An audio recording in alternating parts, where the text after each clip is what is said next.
Today we check out Marvel's latest attempt to tick boxes and provide Disney Plus content when Johnnie Torch Reviews Echo.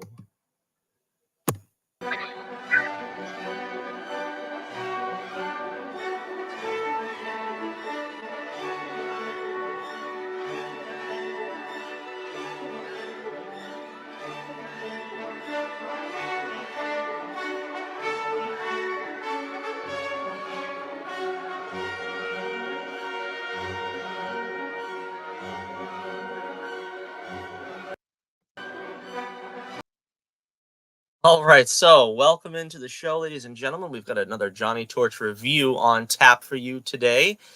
And this shouldn't take too long. We've got the five-part miniseries, Marvel's Echo, which takes the titular heroine here, Maya Lopez, who is a deaf and a disabled with a artificial leg Native American woman with the power to recall the powers of her ancestors. And somehow they decided to make this character a headliner of a TV series.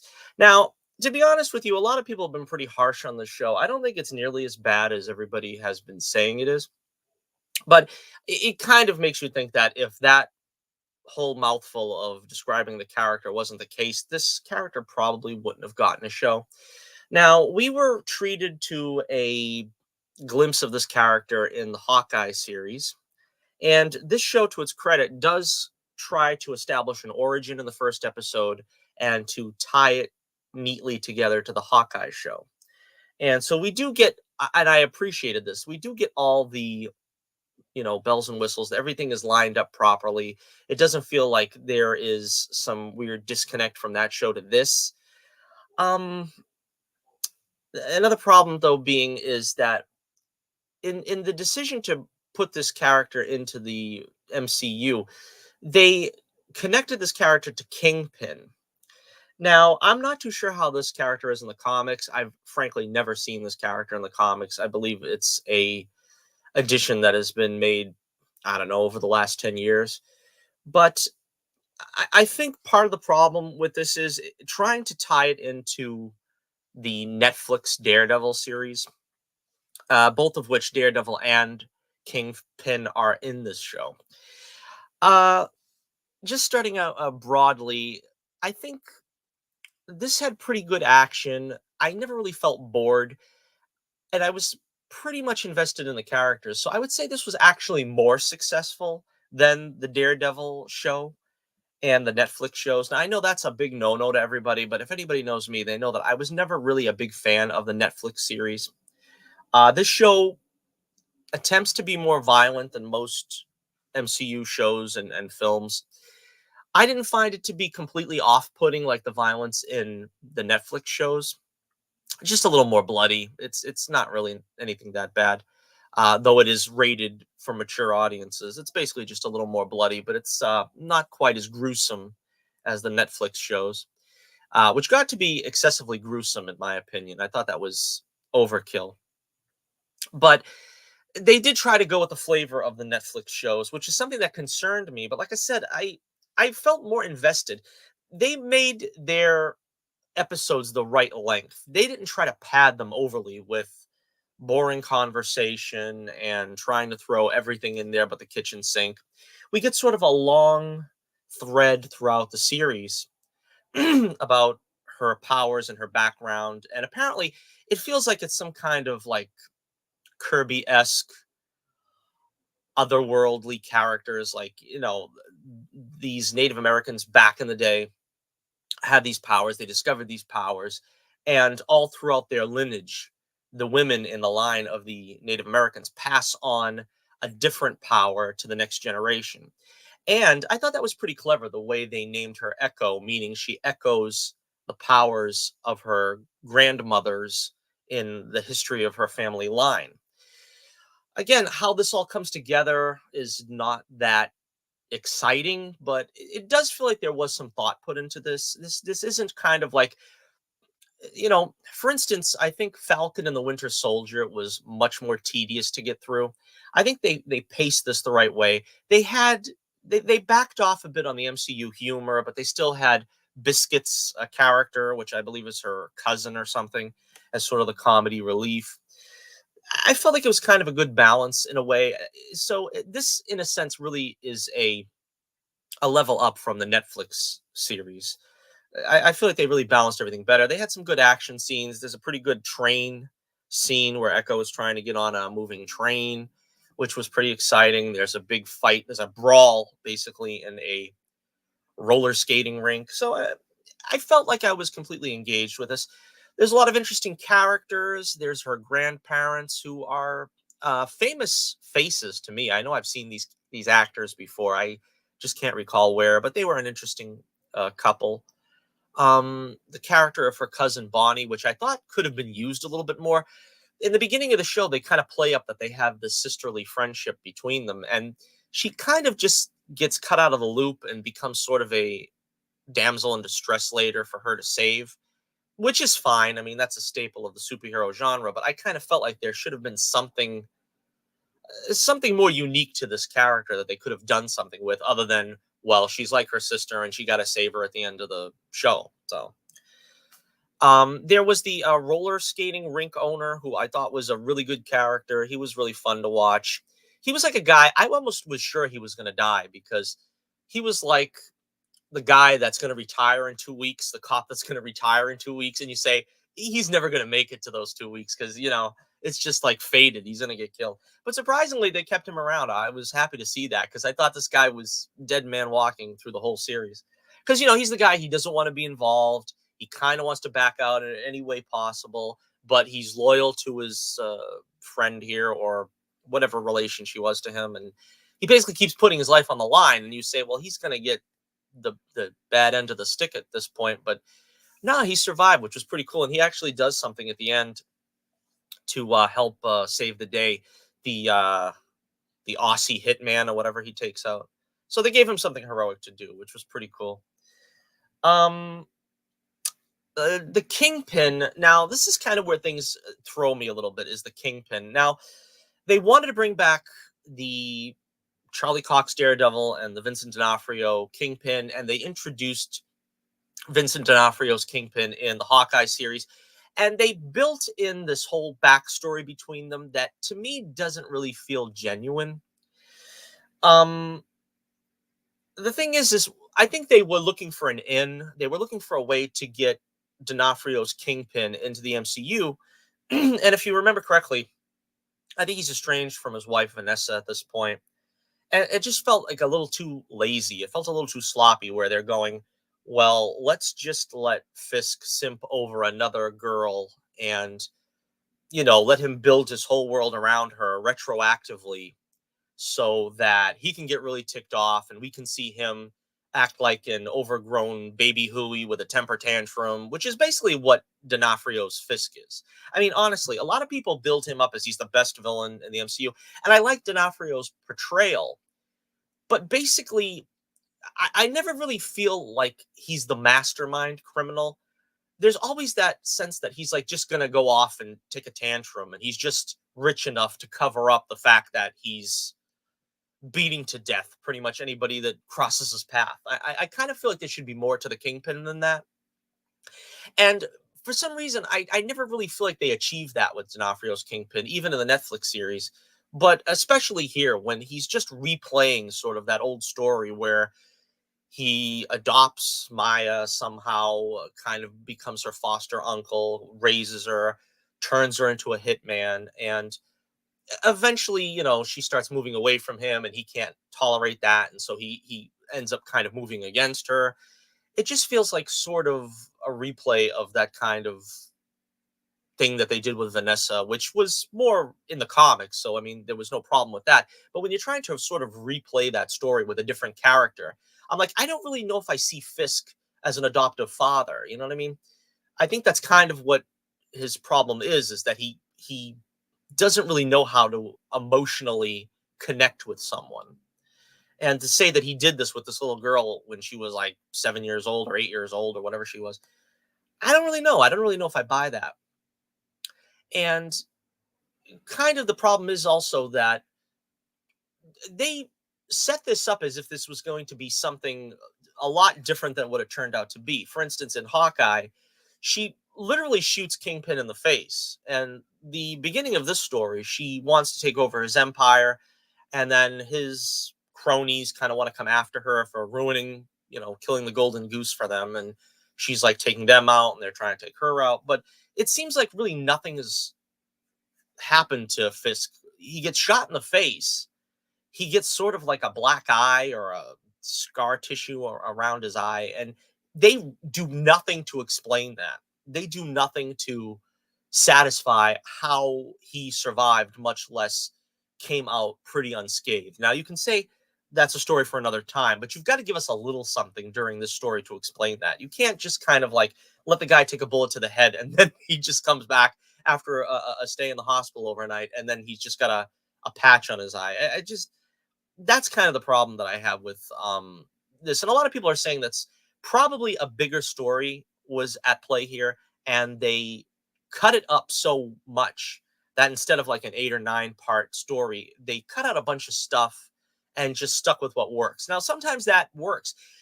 Ironically, that worked in the Daredevil movie, which again is one of my favorite movies. I really like the Ben Affleck Daredevil movie, and I think the theatrical is much better than the director's cut because they cut out a lot of stuff and you just get the beats bang, bang, bang. And I think in this case, it was good that they cut out a lot of that stuff, but they really did owe the audience an explanation on why he gets shot in the face and then nothing happens. I mean, did he get some super soldier formula? Is this a clone or something? I mean, I don't know. And we're not left any answer. I think what they tried to do also was they tried to link his past with his father, with him wanting to be a father, which I think was a noble attempt to get this story moving. But again, it's what I mean. It's a noble attempt. I don't think they stuck the landing with this, but I could see what they were going for, and it seemed to me like they had the right idea, but just didn't execute it properly. Now, the Kingpin himself, it was kind of hard to write him out of the corner that they put him in because the Kingpin is relentless, and you figure he's going to go after Maya again, and he's going to eventually kill her. And he sets up her family so that if she, you know, betrays him or whatever and denies him, then he's going to kill them all. And her powers kick in, and her powers are shared with the rest of her female members of her family, which take out all the bad guys. And she uses her mother comes to her in a vision, which again is very reminiscent of Black Panther, Blue Beetle. We've seen this many times lately. I did find it touching still because I always, get that emotional reaction when you have a loved one come back from, the afterlife and give the hero the motivational speech or whatever. So for me, that worked. Um, but she sort of takes him onto this other plane where he sees his past as a child when his abusive father was doing all the stuff that he was doing. And it doesn't really work on him to heal him because her mother uses this power on her to heal her, which I guess is supposed to separate her from her past now, and she's emotionally healed and the trauma has gone away. But with Fisk, it's not going to work. And to their credit, they make that quite obvious that's not going to work. She can't heal him of the trauma he went through when he killed his father at 12 years old. So he just sort of gets ushered off into a car and goes away. And again, there was really no other way for them to do this. But it's still not very satisfying because I guess apparently now Maya's healed and she's not going to try to kill Fisk, who of course killed her father, which is what we found out in Hawkeye, which sets all of this in a row, knocks down all the dominoes. But I don't know. In a sense, it just feels like there was like an interesting plan here that it kind of it wasn't interesting enough to have it come off without a hitch. Now, perhaps if they involved Daredevil more, maybe. Daredevil gets only one scene, and I'm sure everybody's seen it because it's been online, of an action scene, which took place when Maya makes her first kill. And Daredevil's there, and he's trying to, I guess, I don't know, he's running a sting on the Kingpin's operation, and Charlie Cox is back, and he is great. I really love the way he's back in the red costume again, because we got the yellow one for She-Hulk, which he got to do more in that show, which I'm not going to get into that show again, but from the scenes we have of him here, he really does great. And that's my biggest uh, enthusiasm, is seeing Charlie Cox's Daredevil in the MCU, because now they have the budget to actually show the Daredevil as he should be shown. That was a highlight of She-Hulk, as bad as that show was. He was great in action.